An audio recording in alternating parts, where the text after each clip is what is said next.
Oats Studios will always have a soft spot for me, as I went down a YouTube hole and found Raqqa by chance.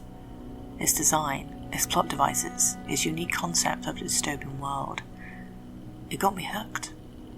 And like many, I enjoyed the fact that it didn't really have an ending. Neill Blomkamp, the director of Chappie, Analysing, and District 9, has done some outstanding work.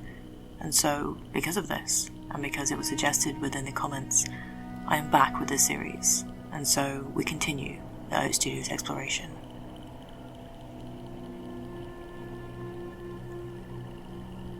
This is 2 takes, and this is 1 shot, an analysis of the 3 episodes of Adam, Unity, The Mirror, and The Prophet.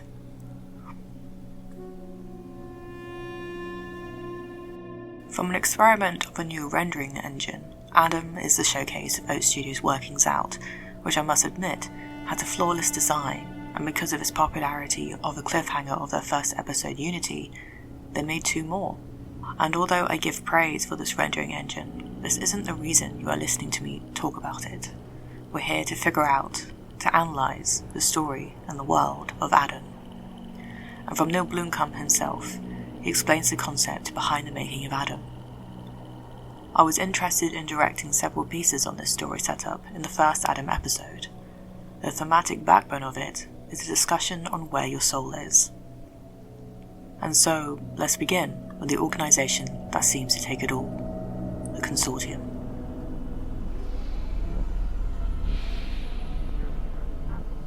The Consortium, a generalised word for an association of 2 or more individuals, companies, organisations or governments, that participate in an activity whilst pooling their resources for achieving a common goal, are mentioned as this elite untouchable force behind high walls. Their technology, to the medicine, to even the air they breathe, has them being in control of many things, it seems. The system to which we realise has people who have been expelled by the Consortium, those who have convicted felony crimes, have their bodies and organs harvested, whilst their tainted brains are cast out into cheap robotic shells. They are then sent out into the wilderness, and the rest is somewhat unknown. There have been questions as to why this might be happening, their reason for this sort of barbarism, and the only thing I can think of is this. The theory evolves around the concept that the Consortium is somewhat religious and takes into account that the act of killing felons is like murder, which is never the answer if one wants to be saved. And so the changing organic matter to robotic is introduced. The felons' bodies and organs are harvested for others that are in the need for transplants and the like. The brain is placed in a cheap robotic shell, making the person still be somewhat alive. The brain is called tainted, and the first thought was because of their crimes. The Consortium want nothing to do with this, but thinking about this some more, how ancient anatomists and philosophers thought the soul to be located in the lungs, the heart, and generally the brain. The lungs, like Adam's first breath, the heart, much like Marion's choice, and the brain, the consciousness that was left behind in a robot shell to wander. And this unwilling separation was done for the greater good, it seems, wiping the Consortium's hands of any sin.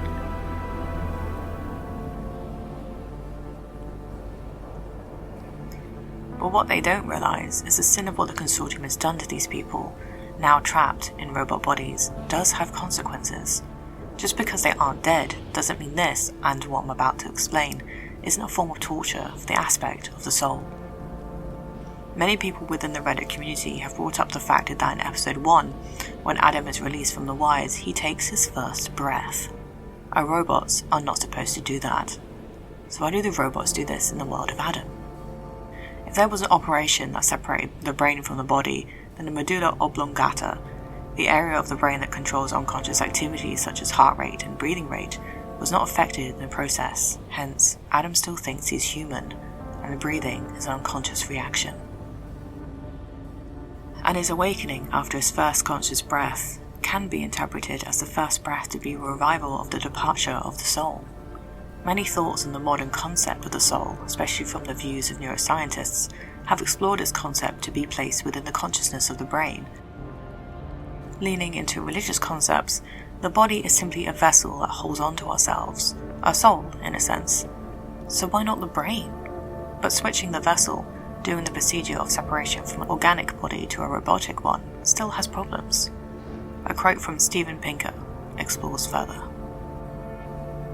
When a surgeon sends an electrical current into the brain, the person can have a vivid lifelike experience. When chemicals seep into the brain, they can alter the person's perception, mood, personality, and reasoning.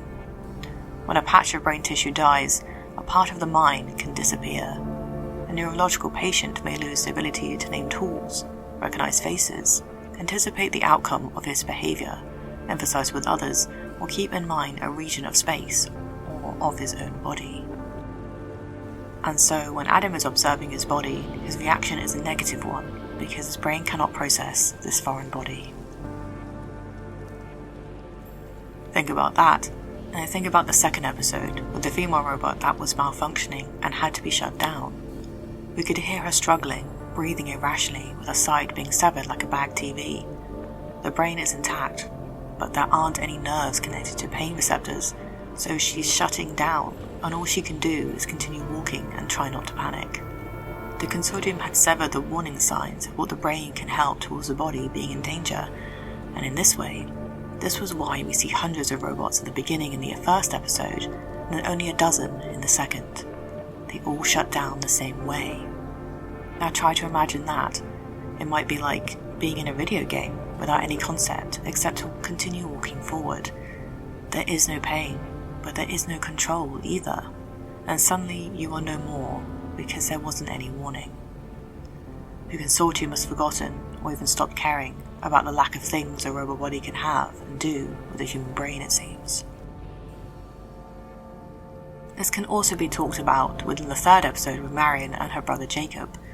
We do not think about the procedure of organic to robotic until we realise Jacob can talk and recognises his sister in his last moments. The felons are not mindless, they can remember, but for the procedure, a successful one that separates the brain intact is a delicate one. So many things can go wrong, and one such example is with the hippocampus. The hippocampus is a complex brain structure deeply embedded into the temporal lobe.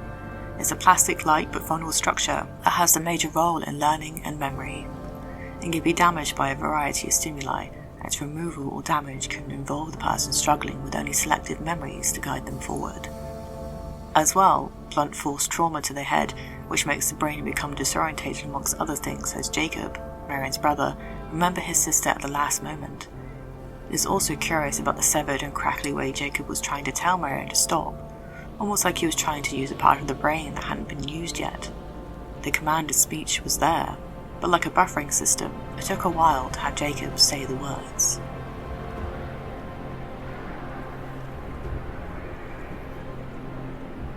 In episode 2, there is the human-android hybrid named the Mirror that brings about other questions, which I found to be struggling with. Her non-existent eyes, for instance, are instead replaced by a rippling effect that I can only explain was an exploration in the editing process. But her function? To show Adam that what he had done when he was human. But does this really make a difference? It seems the importance lies in what you did wrong, why you were cast out as a felon, in order to begin the process of figuring out the rest of it. Perhaps the reason for beginning with these crimes is to perhaps inflict some passionate feeling that might recollect some memories, as sometimes, under stress, they can flourish. This walk to the sanctuary to meet the Mirror at the beginning of the episode is like a journey into another form of existing. Much like the journey to the Greek underworld, Hades, with its darkness enveloping everything, and the cloaked figure, much like Hermes the psychopomp, a guide for the souls of the deceased to the afterlife, herding them forward.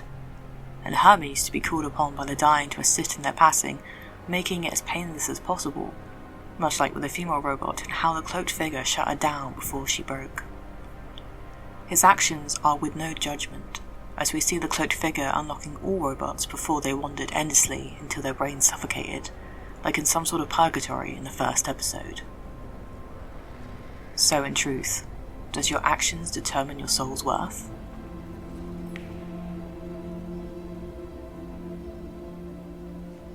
So there are forms of torture that the Consortium has not thought about. It could be interpreted that the consciousness of the brain holds the person, not the organic body, hence the harvesting of the body and its organs on felons within the Consortium.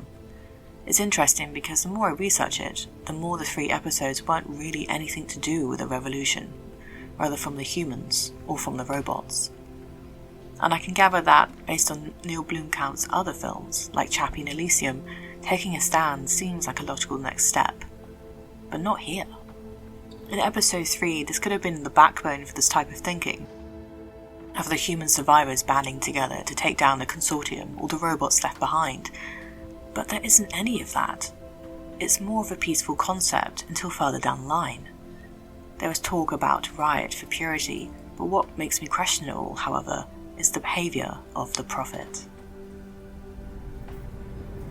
There is talk of a brotherhood, a network of helpers who have renounced the ways of men. Now, this is confusing in itself, as the ways of man are many. Taking it within a biblical sense, I can only humbly guess it means the renouncing of deceitful ways, which we know at the end of the episode is a pack of lies. The reason might be the concept of lying for a good cause, much like the Consortium harvesting bodies to save people. The prophet revealed to be a robot at the end can hold some weight if we follow this concept of lying for the greater good. In essence, it might be essentially to stop a riot from the human survivors by a promise of something in the future, using the renouncing of men as a stage for a peaceful existence away from any thoughts of rising up. The prophet robot might be from the Consortium itself, handling the human survivors outside of their walls by making them go without technology, and without it, they are no longer a threat. However, it might have a deeper meaning than that. We see the prophet robot separate his arms to reveal he has 4, whilst he revels in the technology before him, almost like in some sort of prayer. A being with 4 arms that come to mind is the Hindu god Vishnu, and perhaps even Shiva. I bring this up because the Hindu triumvirate consists of 3 gods who are responsible for the creation, upkeep, and destruction of the world. Brahma is the creator of the universe, Shiva is the destroyer, whilst Vishnu is the preserver and protector. The prophet's conversation with Marion, probably more on the lines of a monologue, hint at these conflictions of preservation and perhaps destruction also, whether that's for the Consortium and what they represent, or by the humans' lack of resources via technology that pose them as unthreatening. There is a plan in place that only the prophet knows about, with his faceless brotherhood guards. It's a mysterious yet intriguing concept. There seem to be many greater good scenarios that involves lying to protect something, and that might be the case here. Or maybe not.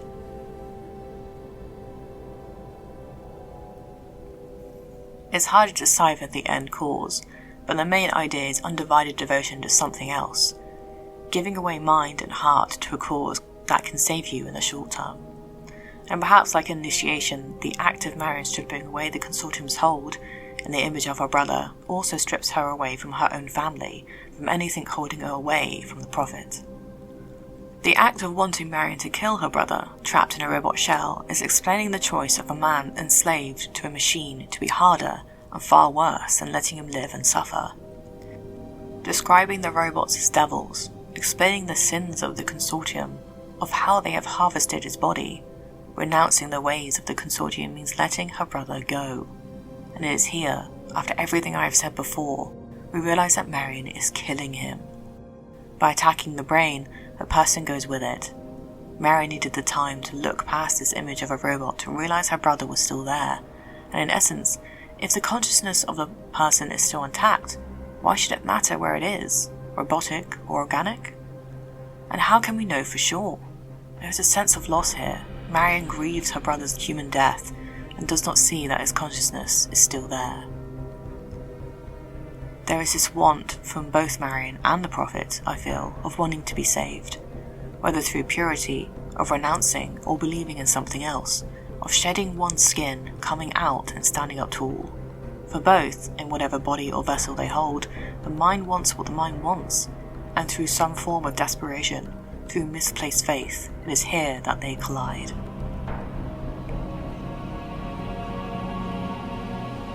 Like Neill Blomkamp says, it's about where your soul is. From an organisation that judges your actions to be cast out from the safety of its high walls like Adam and Eve from the Garden of Eden. to then be merging the aspects of the underworld with cloaked figures from your dreams coming to take you away like death and a scythe. And then a hybrid creature that sees what you have done to be placed on the altar to be judged, weighing your worth based on past actions with your memories wiped. And then to have those seeking salvation having to have the will to do anything in order for their soul to be saved from the viciousness of the world of Adam. It seems the discussion of one's soul is a massive concept with no answers, hanging your attention off of the cliff with these episodes that leave you wanting more. But that's the point. The question of the soul is not so easily answered. There is the concept that the soul might be in our minds, our hearts, or even our actions, whilst leaving the body as some sort of vessel for this mortal world. It is said by some that when we die, our spirit or soul and body separate. Even though the body dies, the soul lives on. It is our essence, and perhaps in Adam, that is what we are slowly seeing. Whether that's unwillingly separated for the greater good, the journey to the next life has its trials and tribulations. There is judgment. There will be a need to save yourself against others. So what would be your price? What would you do to save your soul?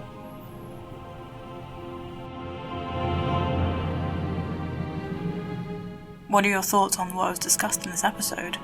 Comment and let me know to open up a conversation. Like and subscribe for more content of this nature, and come talk to me on Twitter or Instagram. Better yet, support the show on my Patreon to help a creator such as myself with learning on the go. Each like, each comment, each subscriber fuels the motivation I need to make better and better content for yours truly. Come say hi, and thanks for watching.